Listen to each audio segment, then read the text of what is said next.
지금 시각은 7시 20분입니다. KBS.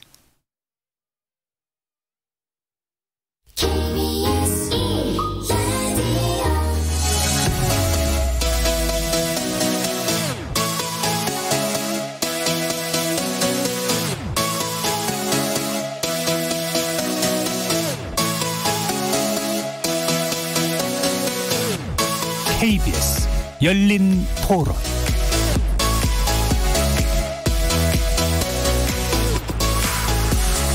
안녕하십니까. KBS 열린 토론 정준희입니다.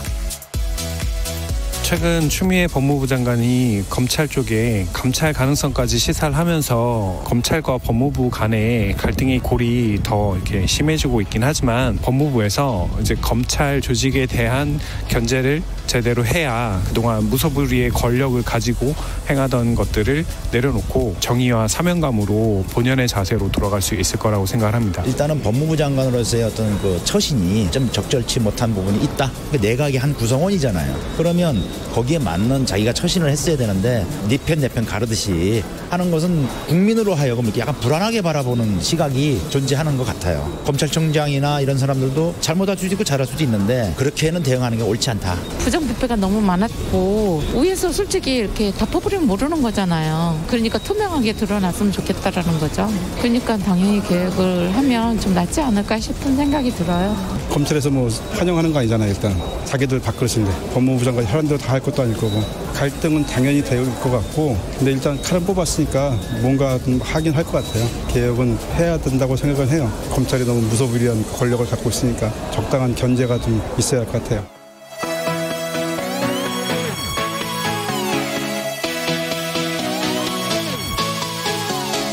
거리에서 만나본 시민들의 의견 어떻게들 들으셨습니까? 오늘 토론 주제는 바로 추미애 장관 취임 한 달 평가, 검찰 개혁인가, 검찰 장악인가입니다. 추미애 법무부 장관이 지난 2일로 취임 한 달을 맞았는데요. 그동안 검찰 인사 그리고 청와대 선거 개입 수사 등을 놓고 추미애 장관과 윤석열 검찰총장 사이에 여러 차례 갈등이 빚어졌죠. 최강욱 청와대 공직기관 비서관 기소 결정에 대해 감찰 필요성까지 언급하면서 비판했고 청와대 선거 개입 의혹 사건의 핵심 내용을 담은 검찰의 공소장을 국회에 제출하지 않겠다고도 했습니다. 이를 두고 이제 소신 있는 검찰 개혁의 한 측면이라고 얘기하는 분들도 있고요. 지나칠 검찰 장악이라고 평가하는 목소리도 있습니다. 그래서 오늘 KBS 열린 토론에서는 정치권과 법조계 네 분의 관련 전문가를 모시고 추미애 장관의 취임 한 달 평가해보고요. 검찰 개혁의 후속 조치에 대한 전망 짚어보도록 하겠습니다. KBS 열린 토론은 여러분들이 주인공입니다. 문자로 참여하실 분은 샵 9730으로 의견 남겨주십시오. 단문은 50원, 장문은 100원에 정보 이용료가 붙습니다. KBS 모바일 콩, 트위터 계정 KBS 오픈, 그리고 유튜브를 통해서도 무료로 참여하실 수 있습니다. 시민 논객 여러분의 뜨거운 참여 기다리겠습니다. KBS 열린 토론 지금부터 출발하겠습니다. 살아있습니다. 토론이 살아있습니다. 살아있는 토론, KBS 열린 토론. 토론은 라디오가 진짜입니다. 진짜 토론, KBS 열린 토론.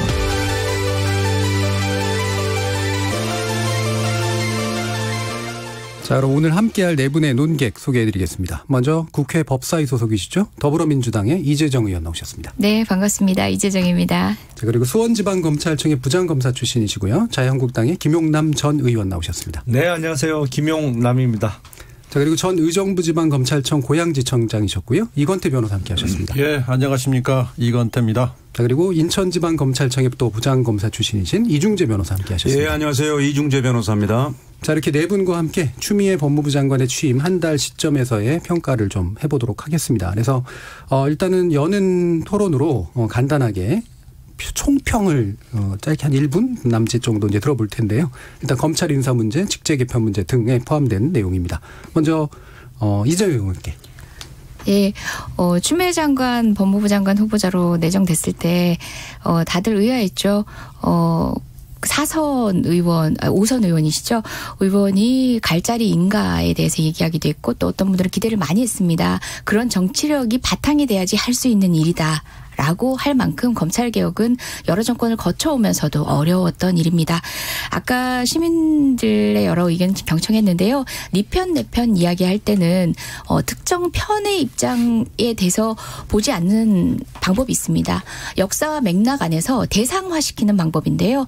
검찰을 먼저 대상화시켰을 때 검찰개혁의 필요성, 여야를 막론하고 필요성을 절감했습니다. 그리고 그 검찰이 달라질 이유가 없는 오늘입니다.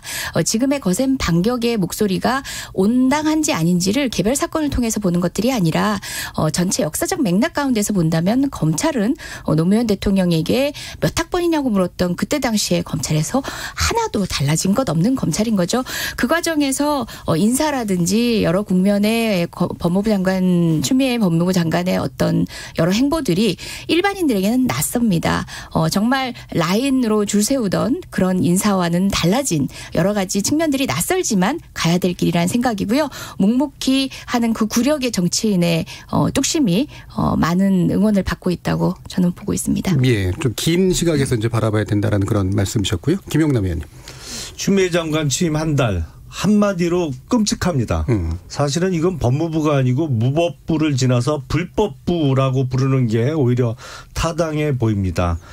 검사들에 대한 인사권의 행사는 그 인사권 행사 자체가 직권남용죄고요. 어제 그 공개됐던 그 이미 기소된 송철호 울산시장 등을 비롯한 공소장의 제출 거부. 이거는 국회에서의 증언감정법 위반이거든요. 네. 국가안보에 해가 되지 않는 한 제출하도록 되어 있습니다. 그런데 이 문재인 정부의 각종 불법적인 국정농단의 최선봉에 서는 게 지금 법무부가 돼 있고 그 불법적인 행위의 지시를 추미애 장관이 하고 있어요.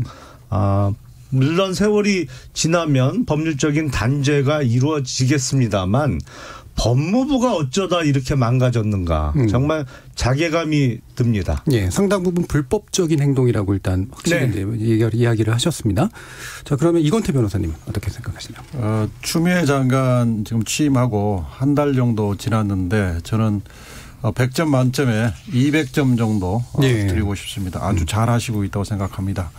추미애 장관 취임사에서 검찰 개혁을 완수하겠다고 하셨고 또 그 공수처법이 통과되고 취임했고 취임해서 수사권 조정법이 통과됐습니다. 그 두 개의 검찰개혁법의 후속 조치로 시행령을 빨리 제정하겠다 예. 말씀하셨고 또 검찰에 대해서도 협조를 당부를 했습니다.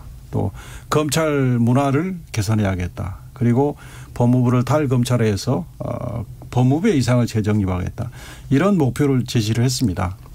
이것은 문재인 정부가 그간 그 검찰개혁의 방향으로 설정한 것을 정확하게 취임사에서 제시한 거죠. 그리고 나서 이제 한 달 동안 일을 하셨는데 먼저 그 검찰의 조직 개편을 했고 그것을 직제로 완성을 했습니다. 그래서 직접 수사부서 13개를 줄이고 형사부서를 3개를 늘리고 공판부를 10개를 늘렸습니다. 그래서 직제를 이제 통과시켰고 인사를 2번 하셨죠. 검사장급 인사를 1번 하셨고 이제 차장, 부장 검사들 인사를 하셨는데 검사장급 인사를 할 때 내세웠던 그 기준이 인권, 민생, 법치 이거였습니다. 예. 그리고 이번 이제 차장, 부장, 검사장 인사도 같은 원칙을 내세웠고 특히 지난번 이 앞전 인사에서 특수라인 중심의 인사 그게 잘못됐다. 그래서 이걸 바로 잡아야겠다. 그래서 인사의 정상화 예. 이런 얘기를 하면서 바로 잡았죠. 그래서 이것이 추미애 장관이 취임사에서 제시한 방향을 아주 정확하게 차근차근 지금 잘 이행하고 있다. 그래서 저는 100점 만점에 200점을 드립니다. 예, 상당히 후한 점수를 주셨습니다. 일단 그 부분 또 나중에 또 짚어보고요. 이해중재 변호사님. 예, 저는 뭐 의견이 전혀 다른데요. 추미애 법무부 장관이 이제 취임한 지 한 달 조금 지났는데 그동안 한 일을 분류를 해보면 크게 2가지죠. 하나는 인사를 한 거고 두 번째로는 이제 검찰 직제 개편을 했는데 첫 번째 인사 문제입니다. 인사는 뭐 더 자세하게 말씀드릴 기회가 있겠습니다만은 우선 제가 특징을 말씀드리면 소위 말하는 권력 실세를 수사하는 검찰의 수사팀을 인사에 의해서 완전히 해체를 시켰다. 그렇기 때문에 지금 뭐 우리나라 언론도 아닌 영국의 주간지인 이코노미스트조차도 대통령께서 정치적으로 충성스러운 검사들을 소위 말하는 요직에 앉혀서 검찰을 장악하고 결국은 정권을 지키는 그런 전략을 택했다. 이렇게 분석할 정도로 정말 뭐 이건 인사가 아니라 정말 부끄러운 일이다 이렇게 생각을 합니다. 우리 지금 변호사 130인도 대한민국의 법치주의의 후퇴를 우려하는 변호사 그분들도 이렇게 얘기를 했어요. 역사상 이렇게 노골적으로 보복하는 취지의 인사를 한 적이 없다. 그리고 이렇게 되면은 앞으로도 권력 실세를 수사하는 검찰을 무력화시킬 수 있는 그런 최악의 선례를 남겼다 이렇게 얘기를 했고요. 소위 말하는 우리 그 진보 판사로 분류되는 김동진 서울중앙지법 부장판사도 이번 인사는 정말 우리 헌법 정신과 질서에 정면으로 배치된다. 저는 뭐 전적으로 이번 인사에 대해서 그렇게 공감을 하고요. 두 번째로는 직제 개편인데 지금 얘기가 나왔습니다마는 직접 수사부서를 대폭 줄였어요. 그러면 지금 현재 권력 실세를 수사하는 수사팀을 해체한 것도 모자라서 다시 다른 검사들로 새로운 수사팀을 꾸리는 것조차도 대단히 어렵겠다. 예. 저는 그렇게 저는 뭐 특성을 말씀드릴 수 있다. 이렇게 생각을 합니다. 예. 지금 이제 양쪽에서 이제 네 분의 의견이 굉장히 갈려서 이 갭이 메꿔지는 토론이 될지 아니면 더 벌어지는 토론이 될지 한번 좀 더 지켜보셔야 될 것 같은데요.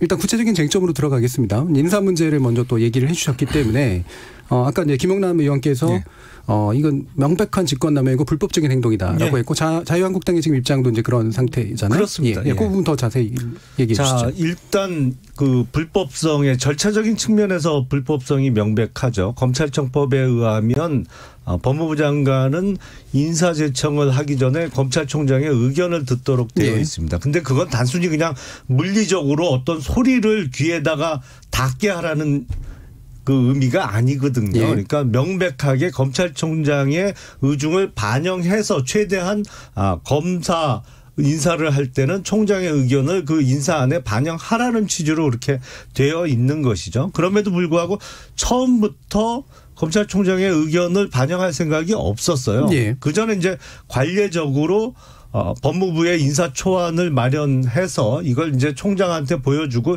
인사안을 갖고 협의를 했었습니다. 그런데 이번 인사는 아예 독단적으로 할 생각을 하고 뭐 6시간을 기다렸다고 하지만 그건 청와대에 인사안을 들고 갔다 나와서 뭐 발표하기 전까지 6시간이 걸렸다는 의미고요. 그리고 내용적인 측면에서의 불법을 보면 누가 봐도 명백하게 수사 방해 목적이 명백해요. 지금 한참 수사를 하고 있는 울산시장 선거 공작 사건이라든지 유재수 범죄 은폐 사건의 수사팀을 해체해버리기 위해서 인사를 한 것이거든요. 더군다나 문재인 정권 들어서 본인들이 스스로 정한 필수 보직 기간 1년 이걸 차장검사 부장검사 인사할 때 스스로 안 지켰어요. 이게 2019년 7월에 인사를 했기 때문에 1년을 채우려면 금년 2020년 7월쯤 인사를 해야 되는데 6개월도 안 돼서 인사한다는 명목으로 그냥 해체해버렸단 말이죠. 사실은 인사권의 행사를 빙자한 직권남용이죠. 나중에 처벌받을 겁니다. 자, 이 부분은 그러면 한 세 가지 측면을 지금 짚어주신 것 같은데 절차적인 게 2개 관련돼 있고 하나가 이제 실체적인 것에 관련돼 있는데 절차는 이제 총장과의 내용이 그러니까 그 의견을 단순히 청취하는 수준이냐 협의의 수준이냐 합의의 수준이냐까지 법적으로 좀 짚어봐야 되는 그런 문제가 좀 있는 것 같고요. 그다음에 인사가 실제로 1년 이내에 지나치게 빨리 이루어진 측면 그다음에 수사방해죄까지도 물을 수 있다라고 이제 보시는 견해입니다. 이 부분 이재정 의원 어떻게 반론하시나요? 먼저 그러니까 마지막 쟁점으로 짚으셨던 것도 먼저 얘기를 하면요.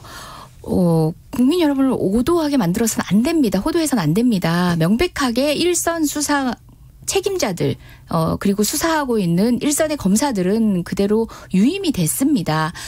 부장급이 사실상 유임이 돼서 일선 수사를 지휘하고 있고 차장급 인사를 두고 수사를 형해화시켰다라든지 해체했다라든지 이런 표현은 조금 과하다는 생각이 들고요.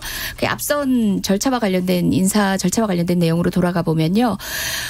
검찰총장의 의견을 들어라는 것이 연역적으로 어떻게 들어왔는지부터 살펴볼 필요가 있습니다. 먼저 검찰은 실질적으로 법무부의 통제를 받도록 돼 있습니다. 검찰이 사법부의 독립이라고 할 때 법원의 독립처럼 고유의 어떤 독립을 보장받아야 된다고 생각하는 것은 착시현상에 기인한 건데요. 우리가 검찰개혁 이야기할 때 법무부의 검찰화를 가장 문제 삼습니다. 바로 그 시발이 되었던 지점이 우리가 노무현 대통령 당시에 우리 강금실 장관 기억하실 겁니다. 모든 검찰이 무시했던 여성 법무부 장관, 변호사 출신의 여성 법무부 장관. 그 상황에서 인사 문제에 이견이 왜 없었겠습니까? 상황은 짐작되고도 나온 믿죠. 그 상황에서 법제화시킬 필요성을 느꼈습니다. 그래서 검찰의 의견을 듣도록 해주겠다라고 그때 들어오는데 뭐 합의설, 뭐 여러 협의설 등등 되다가 의견을 경청하는 걸로 그때 입법화시킨 겁니다. 합의가 아닙니다. 게다가 윤석열 총장의 의견대로 해야 되는 것도 아닙니다. 검찰 스스로가 권한을 너무 위상을 높여서 스스로 자신하고 있었던 것 같습니다. 법무부의 통제를 받아야 될 검찰이 스스로의 권력기관을 법제에도 없는 방식으로 위상을 높여놓은 겁니다. 법무부 장관 같은 경우는 협의를 위해서 여러 채널을 가동했었고요. 실제 법무부에서 다른 약속을 취소시켜 가면서까지도 기다렸습니다. 그런 의견을 경청하기 위한 노력은 나몰라라 한 채 이것 자체가 형식적으로 듣기 위함이었다. 윤석열 총장 이하 지금 함께 곁을 주시는 우리 자유한국당의 입장은 윤석열 총장의 의견대로의 인사가 아닌 이상은 의견을 듣지 않았다라고 주장했을 겁니다. 명백히 말씀드립니다. 국민의 통제를 받아야 하고 민주적 정당성이 없는 검찰은 대통령에 의해서 임명이 된 법무부 장관의 민의 통제를 받는 것이 마땅합니다. 그것이 권력기관의 속성입니다. 이 부분 이제 법률적으로 좀 확실히 한번 해보죠. 그러니까 저도 이제 이거에 관해서 논란이 있었을 때 방금 이재정 의원 말씀하신 것처럼 입법 취지는 청취에 가깝다라고 이제 얘기하는 얘기를 들었고 방금 이제 김영남 의원께서는 이거는 그 단순한 청취 수준이 아니다라고 이제 하셨잖아요. 예. 그러면 이 부분이 법률적으로 어떻게 그렇게 해석될 수 있는지 더 말씀해 주시죠. 일단 검찰청법에 그 조항을 왜 넣겠어요? 예. 그러니까 그냥 목소리를 들어야 된다는 얘기라면 그게 굉장히 물리적인 접촉 의 의미가 아니죠. 사실은 검찰은 검찰총장을 정점으로 해서 이루어지는 준사법 기능을 담당하는 기관입니다. 예. 그렇기 때문에 항상 검찰개혁 이 문재인 정부에서 아무데나 개혁을 갖다 붙이는데 사실은 진정한 검찰개혁의 핵심은 정치적 독립성의 보장이었죠. 그리고 법무부 장관은 뭐 지금 추미애 장관 같은 경우에 대표적인 정치인 출신 장관입니다만 장관이 검찰총장에게만 서면을 통해서 그 지휘를 할 수가 있도록 만들어 놓은 것이 그만큼 일반 사건 어떤 그 권력에 부담되는 사건을 수사하더라도 정치권이나 그게 법무부 장관이랄지라도 영향력을 최소화시키기 위해서 그런 절차를 둔 것이거든요. 아니 검찰총장의 의견을 전혀 반영하지 않는 인사를 법무부 장관이 마음대로 할 수 있다면 사실은 그거 자체가 검찰의 정치적 중립성을 인정하지 않겠다는 태도밖에 안 되는 것이죠. 그러니까 그것은 바로 정치적 독립성의 출발점은 어느 정도의 인사의 독립성의 보장이거든요. 그걸 전혀 안 해놓고 지금 엉뚱한 소리를 하니까 이게 말이 안 맞는 것입니다. 그러니까 이게 의견을 실제로 들으려 했느냐 아니려 했느냐는 판단하기가 훨씬 더 애매하기 때문에 법률적으로 이 부분이 협의 사항이냐 또는 저희 합의에 가까운 사항이냐 또는 청취에 가까운 사항이냐 이 제가 부분. 조금만 보완을 하는데 저도 짧게 하고 이제 넘기겠습니다. 사실 당시 이전에는 법무부가 검찰이었습니다. 별도의 주체라고 구분해 볼 필요가 없었습니다. 그렇기 때문에 협의인지 합의인지 뭐 의견을 완전히 반영을 하는 건지 그냥 짜서 주는 걸 그대로 실행을 하는 건지 논의할 필요가 없었던 겁니다. 하지만 문민통제 개념에서 강금실 법무장관이라는 굉장히 당시로서는 파격적인 인사가 이루어지고 난 뒤에 그 인사에 의해서 법무부의 통제를 받게 된 검찰에 반발이 있었던 겁니다. 지금도 이러는 검찰을 보면 뭐 충분히 짐작하죠. 그때 당시에 나름의 검찰의 의견을 경청을 하는 것을 그 당시에는 검찰의 의견을 경청하지 않아도 됐었던 겁니다. 법률에 없었던 겁니다. 그래 들어줄게 하고 들어갔던 겁니다. 합의라고 하고 검찰 스스로 인사권을 그러면 갖게 하든지요. 아니었습니다. 입법권자의 입법 의지는 검찰의 의견을 듣는다라고 예. 문헌적으로 할 정도면은 그 의견의 정도에 있어서는 충분한 절차적 기회를 갖도록 하는 것으로 충분했고요. 그리고 제가 이 부분만큼은 분명히 바로잡고 넘어가야 되는 게 검찰개혁의 핵심이 정치적 중립성이다? 아닙니다. 무소불위 권력을 통제하는 것이 먼저입니다. 예. 정치적 중립성이요. 검찰이 언제 대통령이 무서워가지고 정권에 복속하는 조직이었던가요? 아닙니다. 검찰은 자기 스스로 권력과 타협했습니다. 단 한 번도 검찰이 권력에 복속된 적은 예. 없고요. 공무원의 정치적 중립은 검찰이 아니라 모든 국가기관이 다 가진 속성이고요. 준사법기관이라는 언급을 하시면서 어떤 반열에 올려놓으시는데 예. 검찰의 준사법기관은 국민에게 심지어 피고인에게 유리한 증거까지도 찾아서 법정에 제출해야 될 만큼 인권을 옹호하는 기관으로서 경찰과 다른 예. 나름의 지위를 인정했을 때 인정이 되는 것이지 알겠습니다. 지금과 제가 같은 짧게만 좀 방식으로는 인정할 수가 말씀드릴게요. 없는 아주 짧게만요. 예. 예. 야당할 때는 검찰 개혁을 그렇게 부르짖으면서 여당 때도 검찰의 부르짖고 정치적 있습니다. 중립성의 확보를 그렇게 강조하시더니 검찰 개혁의 핵심이 정치적 중립성의 확보가 아니라고 180도 확 태도가 바뀌니까 좀 헷갈리긴 합니다만 예. 그 전에도 비검사 출신의 법무부 장관이 여러 명이 있었습니다. 김영삼 정부 때 안우만 장관도 있었고요. 김대중 정부 때 박상천 장관도 대표적인 정치인 출신의 장관이었죠. 예. 그때 검사 인사를 할 때도 검찰총장하고 사실상 마지막 한 자리까지 장관과 총장이 의견 조율을 해가면서 인사를 그럼 했어요. 왜 그랬냐는 거죠. 법에도 그거는 없는데. 법에도 검찰에 없는데. 대한 정치적 예의예요? 정치적 중립성을 그게 바로 그나마 검찰의 인정해 주기 권력이었던 위해서 과거 정부에서 문재인 정부 들어서기 전까지는 다 그렇게 했어요. 예, 여기까지 이 정권만 이상한 정권입니다. 알겠습니다. 법도 네. 없던 시절에 그만. 검찰총장한테 예. 한 자리까지도 자, 다 경청해서 이 부분을 한다? 가지고 너무 싸우면 계속 또 딴 문제를 못 하니까요. 큰일 날 소리죠. 지금 두 검찰 분이 지금 스스로 굉장히 권력이었던 소외된다는 거예요. 말씀을 또 주시기도 예. 하고. 기회를 드리겠습니다. 예, 그래서 지금 이제 검찰 개혁의 핵심이 검찰의 권력을 약화시키는 것이냐 또는 중립성을 강화시키는 것이냐의 문제는 좀 더 가치적인 문제이기 때문에 일단은 약간 접어두고요. 인사와 직제 문제까지도 포함해서 이제 또 나머지 두 분의 또 의견을 들어봐야 될 것 같습니다. 이 부분 이건태 변호사님. 그 인사 문제는 기본적으로 인사권은 대통령이 가지고 있는 권한입니다. 예. 장관은 대통령께 검사 인사를 제청하는 거죠. 그 과정에서 법에 보면 장관은 총장의 의견을 듣도록 되어 있습니다. 근데 의견을 듣도록 되어 있는 것이지 의견을 받아들이도록 되어 있지 않습니다. 예. 그리고 이번에 사실관계를 명확하게 할 게 추미애 장관이 밝힌 바에 따르면 그 검찰 인사위원회 열기 전날도 의견을 들으려고 기회를 드렸고 총장께 그다음에 인사위원회가 있기 그날도 그 직전에도 드렸고 또 인사위원회가 끝나고도 6시간을 기다렸다는 겁니다. 근데 그 대검 쪽에서는 법무부가 인사안을 가져와서 제3의 장소에서 만나자 이렇게 해서 무산됐다는 거죠. 예. 근데 이 검찰청법에는 인사 의견을 듣는 절차와 방법이 규정이 안 돼 있습니다. 예. 그리고 꼭 장관이 인사안을 만들어서 총장에게 제시해야 되는 것도 아닙니다. 예. 총장이 더구나 검사장 인사는 몇 자리 안 되기 때문에 총장이 먼저 인사 의견을 만들어서 장관께 건의를 해도 되는 겁니다. 그런데 이번에는 장관이 총장께 인사 의견을 요구했음에도 불구하고 절차와 방식을 문제 삼아서 제출을 안 한 겁니다. 예. 기회를 줬음에도 불구하고 총장이 인사 의견을 제출하지 않은 것이죠. 예, 이 예. 부분에 그렇게 정리를 하고요. 예. 그다음에 아까 그 조직 개편과 관련해서는 예. 그 검찰이 그 직접 수사 분야, 이른바 인지수사 분야입니다. 예. 또 특수부로 대표되는 인지수사 분야인데 그간의 인지수사 분야를 계속 늘려왔습니다. 검찰이 인지수사 분야를 계속 늘렸다는 것은 무슨 말이냐면 검찰이 힘을 계속 키워왔다는 말 똑같습니다. 여기서 인지수사 이제 고소고발이 없어도 예, 검찰이 직접 할 수 있는. 예. 그러면 검찰이 계속해서 힘을 키우는 것이 국민들의 뜻에 부합하느냐? 예. 부합하지 않지 않습니까?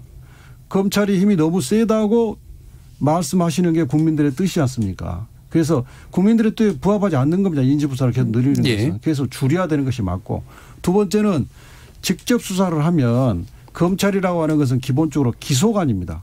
기소할지 말지를 결정하는 기관이거든요. 근데 자기가 수사한 것을 자기가 기소할지 말지를 결정하면 예. 자기한테는 엄격할 수가 없기 때문에 자기가 수사한 것은 그냥 쉽게 기소가 됩니다. 그러면 기소가 일단 되면 기소가 된 피고인은 그걸 방어하기 위해서 법원에서 변호사 비용을 들여서 방어를 해야 되고 많은 시간과 노력을 들여서 방어해야 됩니다. 1심에서 무죄 받으면 또 항소합니다. 그러면 또 2심에서 방어해야 되고 또 대법원에 상고하면 3심까지 방어를 해야 됩니다. 예. 그렇기 때문에 그 검찰의 직접 수사는 가급적 줄이는 게 예. 좋다. 또 검찰의 직접 수사의 무죄율이 평균 무죄율에 비해서 한 5배가 높습니다. 예. 이 무죄율 통계는 뭘 의미하냐면 검찰이 직접 수사를 하면 기소 단계에서 통제가 잘 안 된다 이걸 의미합니다. 예. 이런 종합적 고려 때문에 검찰의 직접 수사 분야는 축소하는 게 맞고 그렇게 방향이 설정된 겁니다. 예. 그래서 이번에 13개가 축소돼서 3개는 형사부를 늘리고 10개는 공판부를 늘렸는데 이 방향은 굉장히 지극히 옳고 형사부는 고소고발 사건을 예. 이제 해결하는 것이기 때문에 민생을 해결하는 곳입니다. 공판부는 기소된 사건을 정밀하게 공소 유지하는 기관이거든요. 예. 그래서 이 민생과 기소관으로서의 공소 유지 이게 가장 부합되는 게 이 부서들이거든요. 예. 그래서 이 방향은 옳고 또 그 방향에 맞게 축소됐고 예. 잘 됐다. 그리고 직접 수사 분야 13개가 축소되더라도 우리의 반부패 수사 역량이 결코 문제가 없다. 예. 이렇게 생각합니다. 예, 직접 수사 축소, 그다음에 특수 라인에 과도한 힘이 들었던 것들을 이제 축소하는 건 개혁의 방향이 분명히 맞는 직제 개편이었다라는 언급이셨고요. 이정규 변호사님. 예, 이중재 변호사입니다. 이거 좀 앞에서 너무 많이 예. 말씀하셔가지고 예, 제가 뭐 충분히 말씀드릴 시간이 있는지 모르겠는데요. 우선 검찰청법에 인사할 때 검찰총장의 의견을 법무장관이 듣게 돼 있어요. 우리 법 해석의 기본은 물리 해석입니다. 예. 분명히 의견을 듣도록 돼 있어요. 글자 그대로 해석해야 된다는 그렇죠. 말씀이시죠. 예. 뭐 그건 뭐 더 이상 논란의 여지가 없을 것 같고요. 과연 그게 뭐 그러면 의견이 다를 때는 어떻게 할 거냐? 그건 뭐 별개의 문제예요. 그건 예. 뭐 최종 결정은 뭐 대통령께서 하시는 거니까요. 예. 그런데 지금 이번 검사장 인사를 할 때는 인사안을 안 줬어요. 지금 뭐 이건태 변호사께서는 총장이 먼저 뭐 검사장 몇 사람 안 되니까 내면 될 거 아니냐. 근데 그건 말이 안 되죠. 검찰 인사 초안 잡는 거는 저 법무부 장관 휘하에 검찰과에서 만들어야 돼요.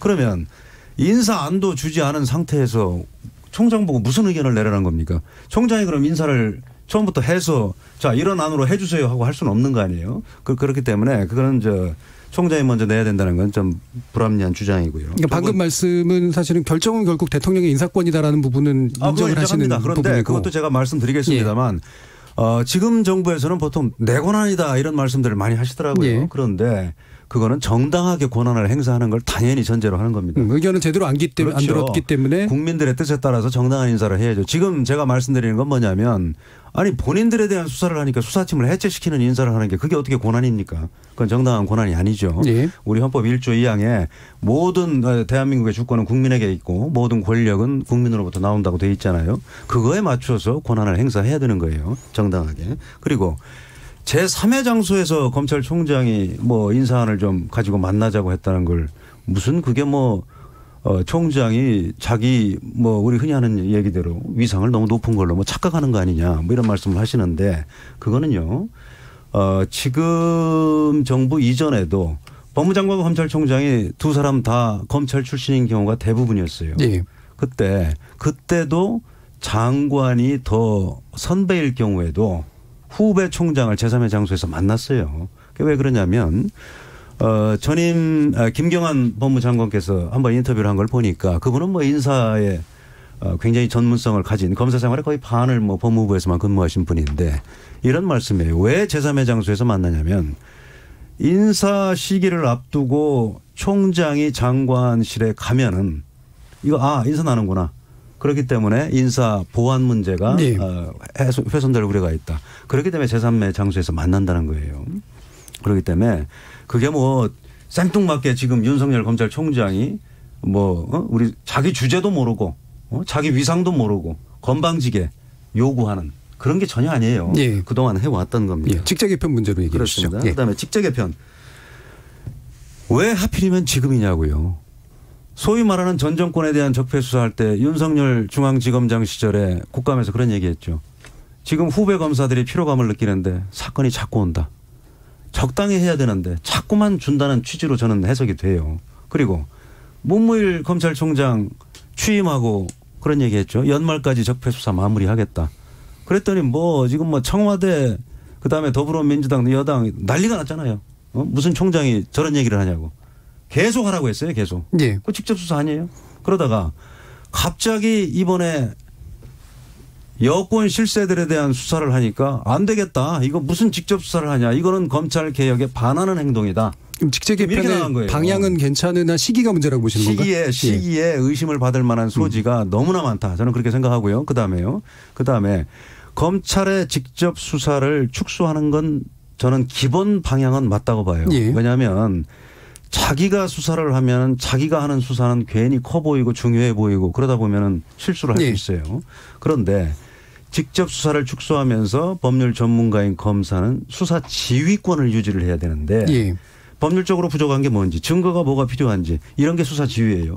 근데 그것도 다 뺏어버렸어요. 검경수사권 조정에서요. 그렇죠. 예. 그럼 이게 도대체 무슨 이게 사법 개혁인지 저는 이해할 수가 없고요. 그다음에 그러면 검찰의 직접 수사를 완전히 안 하는 것이 가장 이상적인 모델이냐. 그렇진 않아요. 그거는 각국의 환경과 또 각국의 검사들의 그 경험이나 특성 이런 게 다 다를 수가 있어요. 예. 지금 당장 우리나라만 해도 공수처에 대해서는 수사권 기소권 다 준다는 거 아니에요. 그리고 국제형사재판소의 검찰관도 수사권 기소권 다 행사합니다. 그렇기 때문에 수사권과 기소권을 동시에 행사한다고 해서 그건 잘못된 검찰이다. 이렇게 얘기하는 거는 잘못된 것이다. 알겠습니다. 이렇게 말씀드리겠습니다. 지금 생각보다 굉장히 좀 오래 가가지고요. 아마 더 나누고 싶은 말씀은 충분히 있으실 것 같은데 또 다른 이슈가 있어서 일단 그거로 넘어가겠습니다.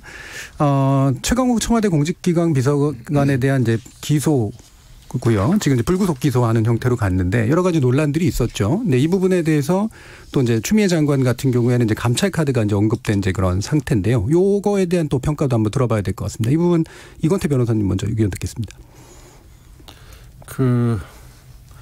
최강욱 비서관 기소를 할 때 중앙검사장이 결재를 못한 상태에서 차장 정결로 기소가 되지 않습니까? 그렇습니다. 저는 이 부분은 앞으로 두고두고 검찰 역사에서 큰 오점으로 남을 거라고 생각합니다. 왜냐하면 검찰은 이제 검찰총장과 일선 검사장과 그 일선 검사장의 지휘 감독을 받는 검사로 구성된 조직입니다.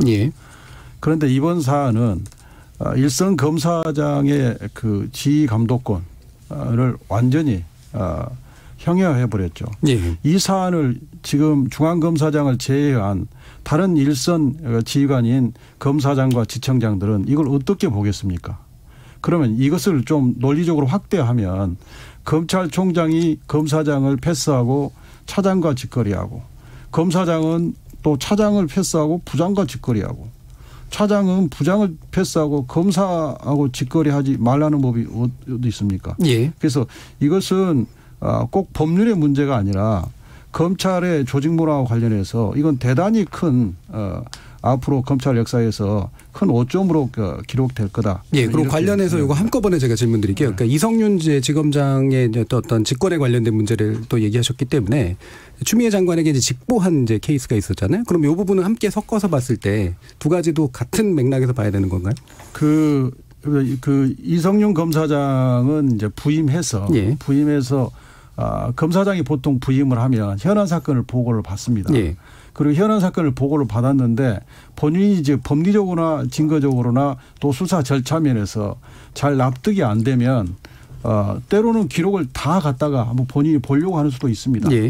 그런데 이제 요 사건은 이성윤 검사장은 지금 당사자인 최강욱 비서관이 소환이 안 됐으니까 최강욱 비서관을 소환해서 이 사람의 얘기를 들어보고 결정하는 게 맞겠다. 언론 보도에 하면 그런 생각을 절차적인 문제를 짚었다고 했죠. 이거 굉장히 타당한 생각입니다. 그런데 이제 수사팀은 이러이러하게 해서 본인이 안 나왔으니까 기소를 하겠다는 입장이지 않습니까? 그런데 이 앞전에 정경심 교수를 기소할 때 똑같았어요. 확실하니까 조사 없이 기소한다고 그랬어요. 그런데 기소한 이후에 지금 재판정은 어떻게 됐습니까? 정경심 교수에 대한 최초 공소장을 공소유지를 할 수가 없는 상황이 됐어요. 그래서 공소장을 이제 무리하게 변경하려다 보니까 법원에서 이건 공소사실의 동일성이 인정이 안 돼서 새로 기소해야지. 그 부분은 그런 얘기가 좀 그래서 충분히 이성윤 검사장은 결국 중앙지검에서 일어난 모든 검찰권 행사는 검사장이 책임지는 겁니다. 그럼 책임자로서 이 사안에 대해서 당사자인 최강욱 비서관을 불러가지고 얘기를 들어본 다음에 뭐라고 변명한지를 구체적으로 들어본 다음에 결정하는 게 맞겠다는 의견을 가질 수가 있고 그 의견을 가졌으면 이 의견을 존중받아야 됩니다. 그럼 만약에 총장이 검사장 생각과 다른 의견을 가졌다면 총장이 중앙검사장의 생각을 충분히 들어보고 또 의견도 들어보고 이렇게 결정하는 게 맞거든요. 알겠습니다. 절차의 조직 권리는. 그런데 그렇게 하지 않은 것이 잘못이고 두 번째. 그러면 이제 이성윤 검사장이 장관께 정보 검찰 사무보고 한 부분 그 부분은 원칙적으로는 규정을 보면 법무부 장관과 상급 검사장에게 동시에 보고하도록 돼 있는데 특별한 일이 있으면 장관한테 뭔가 보고하고 그 다음에 상급 검사장한테 보고할 수 있도록 돼 있습니다. 그래서 이 절차적으로 더구나 이것은 제가 볼 때는 이성윤 검사의 생각은 알 수는 없습니다만 제가 볼 때는 검사장이라고 하는 굉장히 중요한 그 지휘관이 지금 패스돼 버렸단 말입니다. 그러면 이것은 총장이 시켜서 한 일이니까 검사장으로서는 장관께 먼저 보고를 하고 그다음에 그 관련 사항을 총장께 사후 보고를 한다 이렇게 판단할 수 있다고 생각해요. 규정에도 그렇게 돼 있고 그래서 이성윤 검사장이 이 조치는 결코 잘못된 기회가 없다. 그러니까 이성윤 지검장을 안 거치고 총장이 이제 바로 결정을 내린 거는 절차적으로 잘못이고 이성윤 지검장은 그 부분을 그 법무장관한테 말한 것은 절차적으로 문제가 없는 것이다라는 말씀이시잖아요. 김영남 의원님. 계속 궤변이 계속되는데요. 그 검사장의 지휘감독권이 침해받았다? 아니 검찰총장의 지휘감독권을 침해한 사람이 어떻게 그런 얘기를 할 수가 있어요? 모름지기 검사는 법과 양심에 따라서 사건 수사를 하고 정의를 지켜야 되는데 뭐 이성윤 서울중앙검사장을 비롯해서 몇몇 소수의 검사들이 출세욕에 눈이 멀어서 정권의 앞잡이 노릇을 하고 있어서 참 개탄스럽습니다. 우선 이성윤 검사장의 행위 자체가 사실상의 직무유기예요. 그러니까 수사팀은 이게 소환 없이 기소하고 싶어서 기소하겠다고 한 것이 아니거든요. 법무부 장관이 인사팀을 사실상 해체하는 인사를 해놓고 그렇죠. 수사팀을 해체하는 인사를 해놓고 이 수사팀이 다른 곳으로 전출을 가버리고 새로 수사팀이 꾸려지면 어떠한 이게 흑백이 바뀔까봐 우려가 돼서 마무리를 짓고 가겠다는 수사팀의 의견을 일주일 이상 열흘 가까이 소위 뭉갠 것이죠. 더군다나 그렇죠. 이성윤 검사장의 뭉개고 결재를 거부한 것이죠. 그렇지만 서울중앙검사장의 수사팀에 대한 지휘감독권도 어떻게 보면 검찰총장의 지휘감독권을 따라야 될 의무가 있는 자리예요. 그런데 검찰총장이 봐서 이거는 최강욱 비서관이 명백하게 시간 끌기를 하면서 지금 수사팀이 해체되고 나서 출석을 하든지 아니면 출석을 거부하면서 흑백이 바뀔 때까지 기다리겠다는 취지니까 기소하는 게 맞다라고 결정을 했음에도 불구하고 사실은 이성윤 검사장이 그 중간에서 총장의 지시도 따르지 않고 법무부 장관하고 사실상 직거래를 한 것이죠. 검찰총장을 패스하고 그러니까 이거는 사실은 징계 까밀 뿐만 아니라 형법적으로도 직무유기에 해당하죠. 명백하게 직무집행을 거부했으니까. 직무유기자 이제 그 집행 어떤 그 지휘 체계를 이제 거부한 행위다. 그렇죠. 뭐 징계 사유뿐만 아니라 형사처벌 사유도 됩니다. 그런데 문제는 참 이 문재인 정권에서 이렇게 사법 시스템을 다 흔들어 가면서 자신들에게 무조건 유리한 결론이 내려질 수 있는 시스템을 만들기 위해서 한 국가의 사법 시스템을 망가뜨리고 있어요.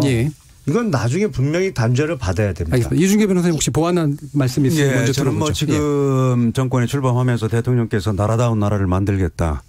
그래서 저는 최소한 정치 검사는 없어질 줄 알았어요. 그런데 지금 이성윤 지검장 그분이 다른 면은 제가 잘 모르기 때문에 훌륭한 점이 많겠습니다만은 이번 행동을 보면은 정말 정치 검사가 다시 나타난 것이 아닌가 그런 생각이 들어요. 그러니까 정권과 협력하려 한다. 그렇습니다.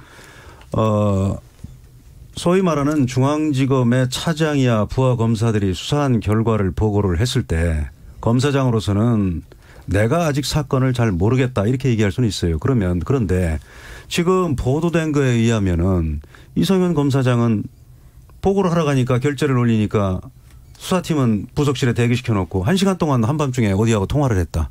그러더니 밤 10시에 2시간 동안 사라져 버렸어요. 그러다 다시 와서 끝내 결재를 거부했는데 이거는 도대체 무슨 행동인지 도저히 이해가 안 돼요. 정상적인 결재라면 최강욱 비서관에 대해서 과연 업무 방해죄가 성립하는지 안 되는지 법리상으로 이러이러한 점이 좀 부족할 수 있는 거 아니냐 아니면 증거가 좀 이러이러한 면에서 부족할 수 있는 거 아니냐 이걸 좀 다시 해보는 게 어떠냐 이런 얘기를 했다면은 제가 수긍을 하겠어요. 그런데 그냥 한밤중에 통화만 하고 사라졌다 다시 돌아온 거예요. 그래놓고 기껏 한다는 소리가 최강욱 비서관 내가 법무부하고 얘기해서 출석하도록 한번 해보겠다. 이건 도저히 할 소리가 아니에요. 일반 시민이라면 최강욱 비서관이 지금 3차례 소환에 불응한 걸로 알려져 있어요. 이게 사실이라면 일반 시민이 그런 행동하면은 검사장으로서는 당장 체포영장 청구해서 잡아와서 수사해라 이렇게 얘기합니다. 그런데 이게 권력 실세다 보니까 3차례 특별한 이유도 없이 소환 거부하는데도 그러면 검사장이 그럼 법무부에 어떻게 사정해가지고 제발 나와주세요 이렇게 하겠다는 얘기입니까? 이건 정상적인 결재 절차가 아니고요. 그다음에 보고도 마찬가지예요. 기소 후에. 지금 언론 보도가 맞다면은 대검의 보고서를 대검 상황실에 접수시켰다는 거예요. 그래놓고 5분 만에 회수를 했다는 거예요. 이게 도대체 무슨 이게 해괴망측한 행동입니까? 그래서 이거는 어떤 면으로 보더라도 이거는 정말 정권의 눈치를 지나치게 보는 정치 검사가 다시 나타난 거다. 저는 그렇게 이재동 의원 반론까지 듣겠습니다. 자꾸 수사팀 해체하시는데 수사팀 해체되지 않았습니다. 오늘도 본인 역할 묵묵히 하고 계십니다. 잘 수사하셨으면 좋겠습니다. 정말. 그리고 최강욱 비서관 건 관련해서는 많은 분들이 인턴 증명서 위조했다 이렇게 알고 계시는데 우리 법률가 분들이시기 때문에 업무방해라고 언급을 하셨지만 일반인들은 잘 모르거든요. 이게 뭐냐면요. 인턴을 안 하고 인턴 증명서를 발급했는데 그게 위조죄나 변조죄 이게 된 게 아니고 이거를 갖다가 입시에 활용을 했고 입시에 활용한 게 그 대학의 학교의 업무를 방해한 것이고 그 업무 방해를 염두한 행위이기 때문에 업무방해죄로 기소가 된 겁니다. 자, 이렇게 말이 숨가쁘게 길었잖아요. 말이 이렇게 길어야 될 만큼 사건이 복잡합니다. 좀 어이가 없었다는 거죠. 이 사건 자체가 가진 속성에 대해서는 또 말하고 싶지만 시간이 짧으니까 여기서 생략하겠습니다. 업무방해는 굉장히 간단한 범죄인데요. 그런 것들을 가지고 있는 사건인데다가 아까 그렇게 시기 말씀하셨잖아요. 왜 하필 그때 기소를 꼭 해야 했었냐는 거죠. 이견 제기할 수 있습니다. 맞습니다. 차장 정결 상황입니다. 근데 차장이 반부패 2부장하고 고용보험 반부패 2부장하고 둘이 올라가가지고 총장한테 보고를 합니다. 기소를 해야 되겠습니다. 총장이 얘기합니다. 당사자를 좀 불러서 더 물어보지. 꼭 지금 해야겠느냐라고 얘기했더니 아까 조금 전에 결재를 거부했다 했습니다. 결재 거부권 결재를 거부권이 그러면은 총장에게는 없습니까? 감히 결재를 거부하더니 해서 결재를 받지 않고 정결을 한다? 총장하고 합의해서? 어느 게 하극상입니까? 그리고 지금 조금 전에 지금 추미애 장관에게 보고하는 과정에서 총장이 패싱됐다라는 식으로 언론에도 보도가 나왔는데요. 사실 이거의 핵심은 중앙지검장이 패싱되고 결재를 거부했다라는 이런 말이 나올 정도로 이런 방식의 수사를 더 해보라는 지휘권을 무시하고 항명을 한 채 결재를 강행한 사건을 프레임 전환을 기도한 겁니다. 그 프레임 전환을 기도한 것이 다름 아닌 거지. 이 상황 자체에 대해서는 느닷없이 왜 윤석열 패싱이 나옵니까? 총장 패싱이 아니라 총장은 사실상 지검장의 패싱에 이 한 몫을 담당했기 때문에 당사자로서는 이 사안에 대한 긴급한 보고가 필요했던 겁니다. 특별한 사유, 아까 우리 변호사님께서 말씀하신 그 사유에 해당하는 겁니다.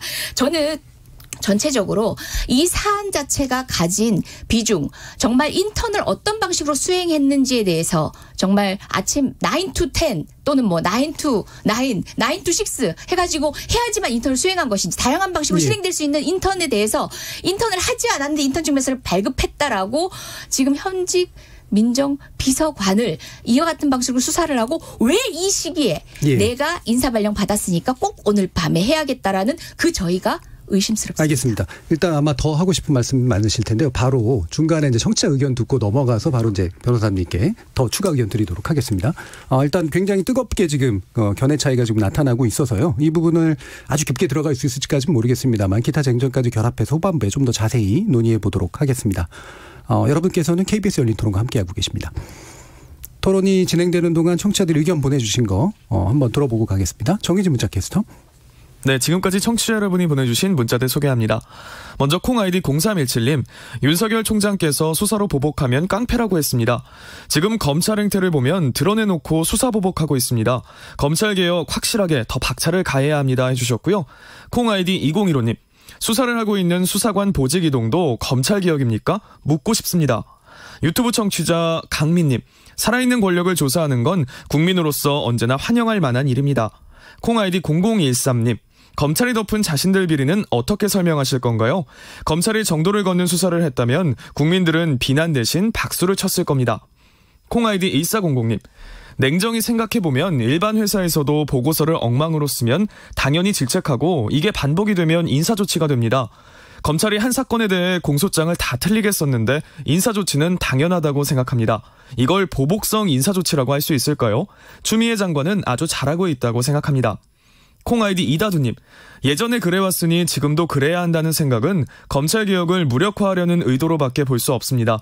후손에겐 지금보다 나은 미래로 물려줄 수 있었으면 합니다. 라고 보내주셨네요. 네, KBS 열린 토론. 이 시간은 영상으로도 생중계하고 있습니다. 유튜브에 들어가셔서 KBS 일라디오 또는 KBS 열린 토론을 검색하시면 지금 바로 토론하는 모습 보실 수 있습니다. 방송을 듣고 계신 여러분이 시민 노객입니다. 계속해서 청취자 여러분들의 날카로운 시선과 의견 보내주세요. 지금까지 문자캐스터 정의진이었습니다.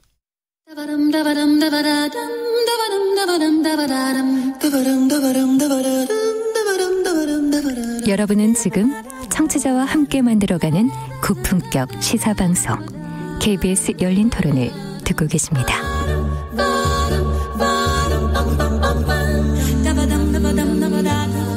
KBS 열린 토론, 오늘은 추미애 취임 한 달 검찰개혁인가 검찰 장악인가라는 주제로 이야기 나누고 있는데요. 이중재 변호사, 이건태 변호사, 김용남 전 자유한국당 의원, 이재정 더불어민주당 의원 이렇게 네 분과 함께 논의하고 있습니다.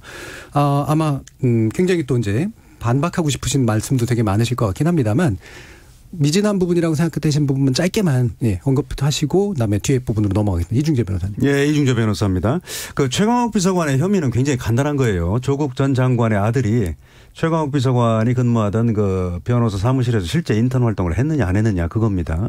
안 했음에도 불구하고 인턴 증명서를 발급해 줬다.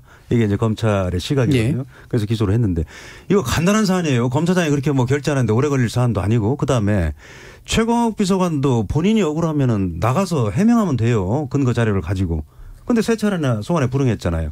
그래놓고 인사에 의해서 수사팀 바뀌니까 나 왜 소환도 안 하고서는 기소했느냐. 지금 이렇게 항변하는 것 같은데 그건 정말 말도 안 되는 주장이고요. 그다음에 지금 뭐 일부 언론 보도에 의하면 정경심 교수가 내용은 내가 다 보낼 테니까 최강욱 당시 변호사한테 그냥 날인만 해라 이렇게 보냈다는 거예요. 그럼 이거 굉장히 의심스러운 상황 아니에요. 그런 문자 메시지가 디지털 포렌식에 의해서 복원이 됐다는 거 아니겠습니까 지금. 그렇기 때문에 굉장히 의심스러운 상황이고요.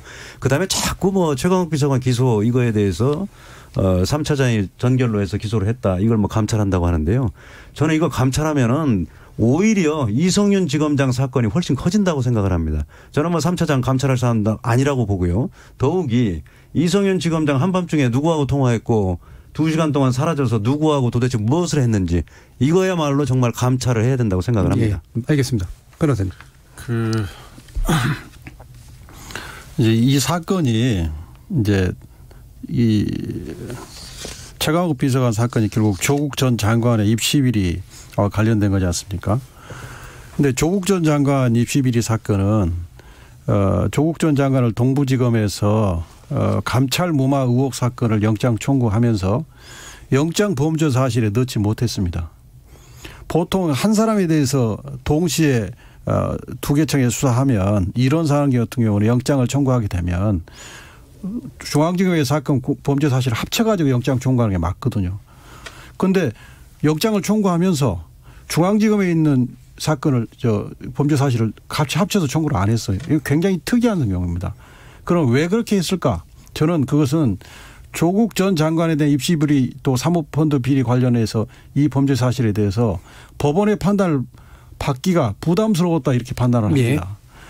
또 그래서 이 범죄 사실에 대해서 나는 그 재판을 가 보면 검찰이 주장한 것과 달리 공소 유지가 어쩌면 굉장히 힘들 수도 있겠구나라는 느낌을 갖고 있습니다. 두 번째, 13명을 무더기로 기소를 했는데 이 부분 보면 법원이 그 송병기 영장을 기각을 하면서 기각사유는 뭐라고 했냐면 피의자와 해당 공무원의 주요 범죄 공모에 관한 소명 정도 등을 고려하면 구속의 사유와 필요성, 상당성이 충분히 소명되었다고 보기 어렵다. 이걸 잘 뜯어보면 결국 그 공모 부분에 대한 소명이 부족하다 이렇게 판단할 수가 있어요. 이 판단이. 그러면 법원이 이 13명 무더기 기소된 부분에 대해서 법원이 소명이 부족하다고 지금 나왔으면 검찰은 당연히 보완 수사를 해야 됩니다. 그런데 이 최강욱 비서관도 급히 기소를 했고 이 13명도 급히 기소를 했습니다. 그러면 자연스럽게 어떤 의문이 들냐면 왜 이렇게 급히 기소를 했을까? 지금 수사팀이 부장이 남아있고 수사팀이 공안부장이 남아있지 않습니까? 그다음에 그 수사 검사도 또 남아 있는데 오로지 차장만 바뀌는 상황인데 왜 이렇게 급히 기소했을까? 의문이 들지 않을 수 없죠. 만약에 그 증거와 법리가 차장이 바뀌더라도 기소할 수밖에 없는 상황이면 굳이 저는 이렇게 급하게 서둘러서 검사장 패싱하면서 할 이유가 없다고 생각합니다. 그래서 그 부분은 기본적으로 이 기소된 범죄 사실들이 공소 유지가 어쩌면 탄탄하지 못할 수도 있다 하는 의문을 강력히 제기합니다. 알겠습니다. 방금 이제 그 얘기가 이제 나오셔서 아마 바로 제가 일단 주제를 다시 한번 만들어보고 말씀하시고 싶은 걸 하시면 될 것 같은데요. 지금 이제 13명 이제 그 한꺼번에 기소한 문제까지 짚어주셨기 때문에 이 부분에 대한 타당성 문제로 아마 이제 들어가실 것 같은데 동시에 이제 추미애 장관이 이제 국회 이제 요 부분의 공소장에 대한 이제 제출을 거부한 요 상황까지도 포함해서 한번 말씀을 주셨으면 좋겠습니다. 제가 앞서 말씀드렸습니다만 기소가 되고 나면 그다음부터 국회나 다른 국가기관에서 정당한 근거에 의해서 자료 제출 요구를 하면 응해 왔습니다. 그런데 그러니까 공소장 4번을 보내오는 것이죠. 사실상. 그런데 이번에는 계속 뭉개고 안 보냈어요. 법무부에서. 검찰에서는 분명히 법무부에다가 전달을 했죠. 근데 법무부에서 일주일 정도 시간을 끌면서 국회로 안 보내더니 이제부터 공소장 안 보내겠다. 그러면서 근거로 든 게 피사실 공표 등의 문제가 있어서 이제는 요지만 보내겠다라고 발표를 했어요. 대한민국 법무부가 이게 어떻게 된 거 아닌가요? 도대체 피사실 공표는 기소 전까지는 문제가 될 수도 있어요. 피사실 공표죄 자체가 기소 이후에는 아예 성립 가능성이 0%인 죄예요. 아니 기소된 이후에 공소장 4번을 그것도 다른 것이 아니고 국회에서의 증언감정법에 의해서 자료 제출 요구를 했는데 그걸 법무부에서 거부하면서 드는 근거가 피사실 공표? 아니 이거 무슨 로스쿨 1학년생도 이런 답변은 안 해요. 이게 지금 추미애 장관이 억지로 법무부에 있는 직원들한테 보내지 않을 이유를 만들어 보라고 시키다 보니까 이런 엉뚱한 얘기가 나온 것 같은데 법률적으로도 어처구니 없을 뿐만 아니라 여태까지 그러면 다 보냈던 건 뭐예요? 왜 갑자기 이 정권에 불리한 공소장에 대해서는 이번 사건부터 못 보내겠다는 거예요. 법률적 근거도 박약하고 국회가 보자고 하는데 못 보게 하는 여기서 사실관계를 하나 바로 잡아야 될 것 같습니다. 제가 여기 들어오기 전에 법무부 홈페이지에 들어가서 이 부분에 대한 법무부의 설명 자료를 봤는데 법무부가 공소장을 공개하지 않은 이유는 피의사실 공표가 되기 때문이라고 설명한 적은 없고요. 그 부분이 있어요. 사생활 보호와 공정한 재판을 받을 권리 때문이라고 했습니다. 이건 좀 팩트 확인 좀 필요해 보입니다. 그거 뭐 말도 안 되는 얘기했다가 고친 모양이네 오늘. 어제 분명히 발표한 법무부의 내용이 그거 한번 나중에 이제 확인하고 나중에 점검해 보겠습니다. 제가 얘기할 차례인 것 같아요. 그죠? 저 아까 얘기에 조금 첨언을 해서 좀 정리를 좀 하고 싶었는데 그 얘기하고 지금 공수처장 관련된 얘기 의견을 드리겠습니다. 결재 거부라는 단어가 만들어졌는데요. 당시에 이성윤 지검장은 결재를 거부한 게 아니라 결재 청구권이 차장검사하고 그 고용군 이부장한테 있어가지고 결재를 거부한 게 아니라 또 수사를 거부한 것도 아니고요. 수사를 지휘한 겁니다. 이런 방식으로 해라라고 하고 지휘한 겁니다. 그런데 결재 거부권 얼마나 오만한 얘기입니까? 결재를 거부했다. 그리고 결재를 받지 않고 명백하게 반하여 중앙지검장의 의사에 반하여 그 밤에 기소를 해야 됩니까? 본인이 인사발령 나기 직전에 밤이니까 오늘 넘기면 안 된다라고 해야 됩니까? 사실상 이 부분은 검찰이 그간 얼마나 오만했는지를 보여주는 법률이 제정되지도 않았던 당시에 인사권의 이름 하나하나까지도 꼿꼿이 지적해서 다 관철시켰다라고 얘기했던 아까 그 언급하고 똑같습니다. 검찰은 독자적으로 존재했고 그 어떤 살아있는 권력 제대로 수사했던 적 없었고 허필 그러면 문재인 정부 들어서만 왜 살아있는 권력이라고 이야기하는 문재인 정부를 향한 수사를 하고 있느냐. 바로 제가 말한 그 논리를 생각해 보시면 납득이 됩니다. 검찰은 스스로 존재의 의미를 갖고 있었고 그 무소불위의 권한으로 권력과 타협을 했습니다. 권력과 타협하지 않는 유일한 정권이 바로 문재인 정부인 것입니다. 그렇기 때문에 이 검찰개혁이라는 큰 전선에서 검찰의 거하게 마지막 발악과 반항을 보고 있는 겁니다. 자, 공소장 관련된 얘기 입장 말씀드릴게요. 저를 보시면 돼요. 제가 법사위에 온 지 얼마 안 됐거든요. 근데 엊그저께 우리 비서관이 저한테 그 의원님 기자가 지금 공소장 받은 거 있는데 이거 조금 달라 그럽니다. 그렇게 얘기해요. 제가 이거 줘도 돼? 이거는 국회에 제출한 거잖아. 이렇게 얘기를 했어요. 그러다가 다 준다고 합니다. 그래서 찝찝한데 한번 확인해보고 알았어. 이렇게 해서 기자한테 넘겨준 것 같습니다. 그러면서도 저는 통상적인 법조인의 상식에서는 또 의원, 다른 상임위를 하던 의원 입장에서는 이거 맞을까 하는 생각을 잠시 했었습니다. 근데 통상적으로 해왔던 거긴 맞습니다. 그런데 왜 이 시점에 결국은 또 이 사건에 있어가지고 그랬냐라는 얘기를 하면은 저도 또 오해 여지가 있을 수는 있는 그런 외관을 가지고 있다고는 보지만 궁극적으로 법원 행정처 같은 경우도요. 국회 자료 제출 요구에 대해서 공소제기 이후에 공소장을 제출한 사례 딱 한 번 있었다고 언론에 나오긴 하는데요. 사실상 거부해왔습니다.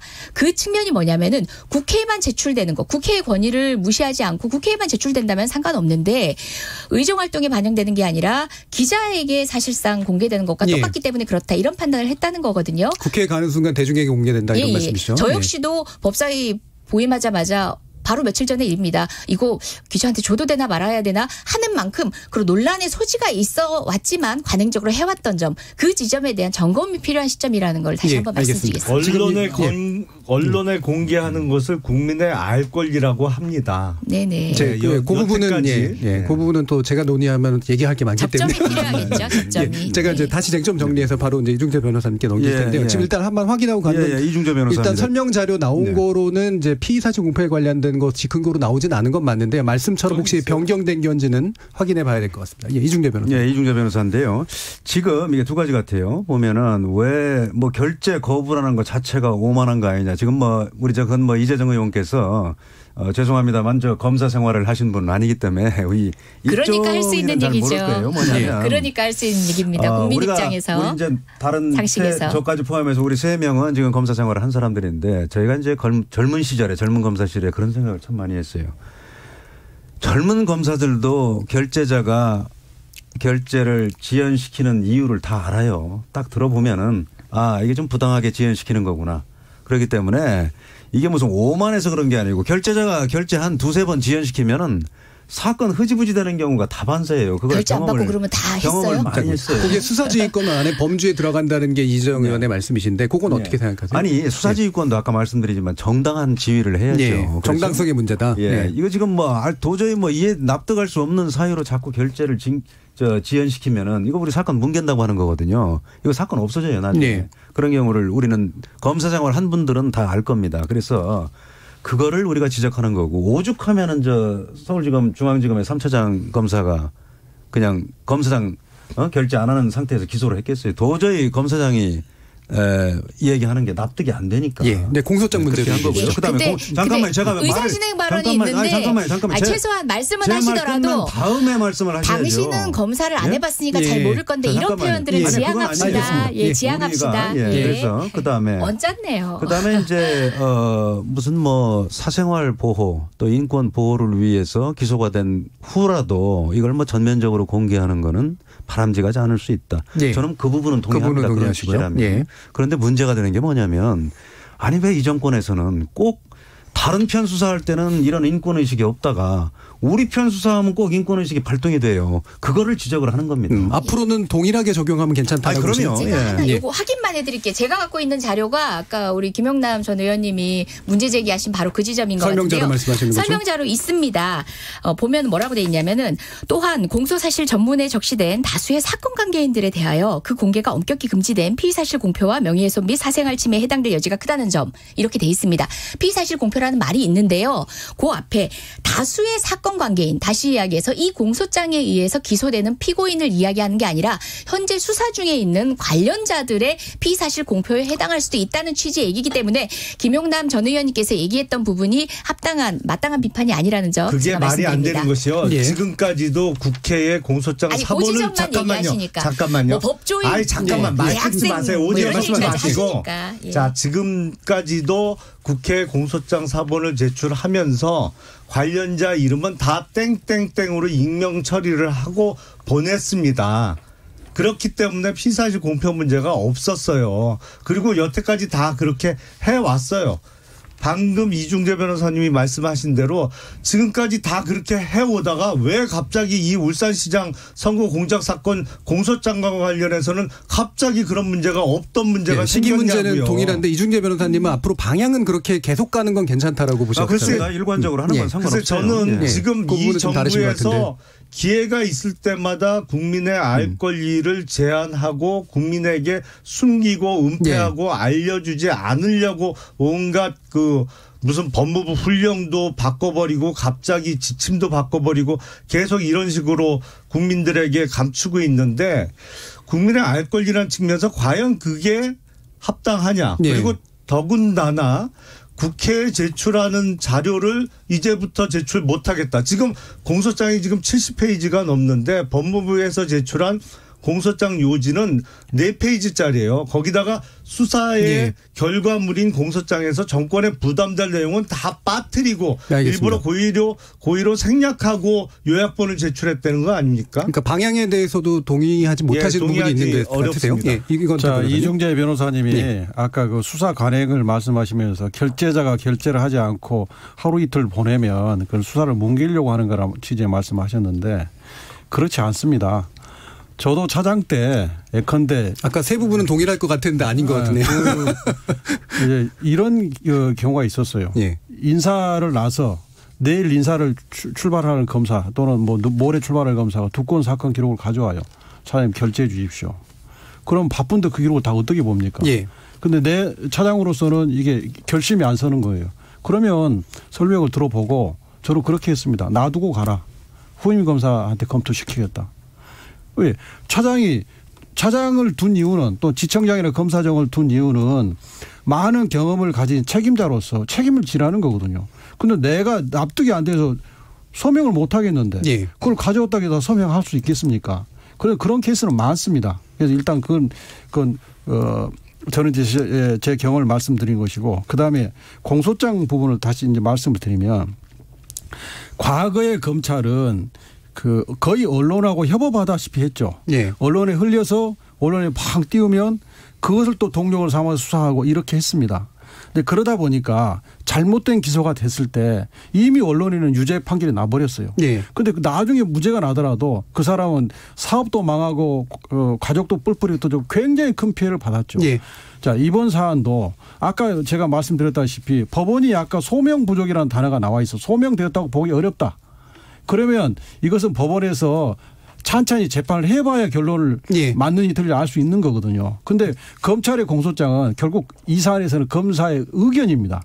법원에 대한 의견. 알겠습니다. 그런데 거기에 아주 또 세부적인 내용이 써 있을 거 아닙니까? 그런데 이게 만약에 국회를 통해서 언론으로 나가면 언론에서 이걸 가지고 보도하고 그래가지고 검찰이 원하는 프레임이 짜지게 됩니다. 알겠습니다. 그러면 이 언론에서 형성된 프레임을 이 피고인들이 깨려면 너무너무 힘듭니다. 알겠습니다. 그렇기 때문에 이 부분은 굳이 국회가 이 공소장 토시 하나까지 다 받을 이유가 없는 겁니다. 알겠습니다. 또 여기까지, 하나는 공소장 사본은 피고인 본인만 받을 수 있습니다. 형사소송법상. 피해자도 못 받습니다. 피해자도 재판장한테 신청해서 재판장의 허가를 해야 받을 수 있습니다. 알겠습니다. 이런 공소장을 누구나 기자들이 다 볼 수 있다면 이건 문제 있는 관행인 거죠.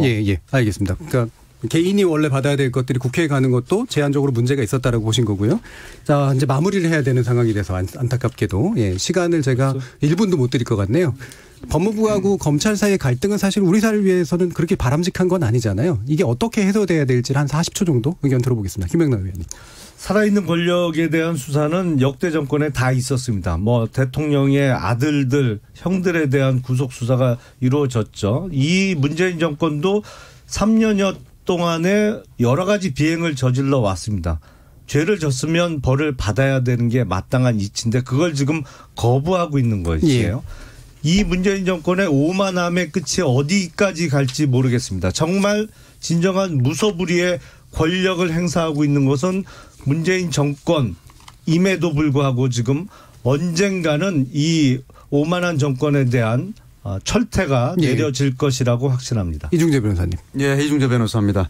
지금 뭐 좀 논란이 되고 있는 게 이제 조국 전 법무장관 사건, 뭐 유재수 경제부 시장 감찰 무마 사건, 또 뭐 울산시장 청와대 개입 의혹 사건 이런 건데요. 이게 과연 사실인지, 그리고 사실이라면 기소를 하는 것이 검찰 본연의 임무예요. 그래서 이거는 검찰 개혁하고는 아무 관련이 없는 문제입니다. 그래서 여기에 관한 실체적 진실을 검찰이 제대로 기소를 했습니다만 앞으로도 밝히는데 더욱 노력을 해 주실 것을 저는 요망을 하고요.